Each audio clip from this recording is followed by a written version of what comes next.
Hey everyone, today I'm going to show you about a super simple automatic dropper system that shoots out any items that are placed into it. First place your dropper, then a redstone comparator coming at the back of it. Break this block, place a sticky piston, come around the back, place the observer looking into the comparator, and then place a observer on top of the comparator, like so. Now you'll notice whenever I place an item or multiple items into the dropper, they'll be shot out automatically. This design is also tileable, meaning that you can build multiple of them just right next to each other.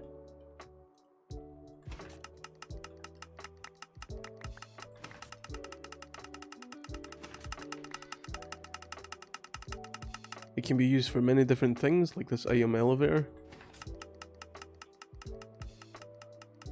or this item disposal system. If you found the video helpful, don't forget to like, comment, subscribe, it would really help the channel a lot. I'll see you in the next one. Thanks for watching.